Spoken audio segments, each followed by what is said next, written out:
What she's concerned about is that being flustered in that situation can trigger a response. Her mom is Vietnamese. Her dad struggles with dementia. They're in their 80s. This is a brand new situation. That's the way it feels like to people on the D.C. streets. I mean, how free can you feel if you're walking around and there are soldiers with military-grade weapons patrolling the streets waiting for you to make a mistake? I think that Americans inherently they reflexively crave freedom. I think that all of the people in D.C. that would admit that there are problems with the community there would like people who are serious about providing holistic answers to those problems. But if you ask them whether or not they would be willing to trade their freedom of movement for any amount of safety, most Americans would probably tell you no. This is such a fascinating conversation to me because for weeks, opponents of Donald Trump were dismissing that residents of D.C. and visitors to our nation's capital felt unsafe. No, look at the statistics. Look at the numbers, some of which we know were manipulated and not accurate. But now look at the statistics of the last week.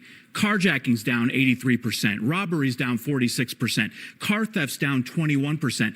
As of last night, 7 days without a murder in the District of Columbia. This was a man-made disaster because D.C. was not doing what they needed to do to protect their citizens and make it a safe environment for people who live there and who visit there. And it took the President of the United States to act. Can I ask you a question? Why do you trust the numbers? Why? Yeah. Well, did you trust the initial numbers? Well, I did. And I'm sure that those numbers probably... So you don't trust these because they're Trump numbers, right? No, that's actually not what I said. I asked you why you trust them. I think those numbers are probably accurate, but I think that the numbers before were probably accurate. Yeah, then you should celebrate these. I think the numbers that also have said that over the past 30 years, we've seen unbelievable safety in America. We're talking about D.C. in 2025. You go back to D.C. in 1995, then you have almost 450 murders. Anyone right now who is telling you that you are living in the most unsafe time in American history, they're just lying. And it's just not true. It's statistically not true. And the question is not whether or not it's true or false. It's a lie. The question is actually, why are they lying to you?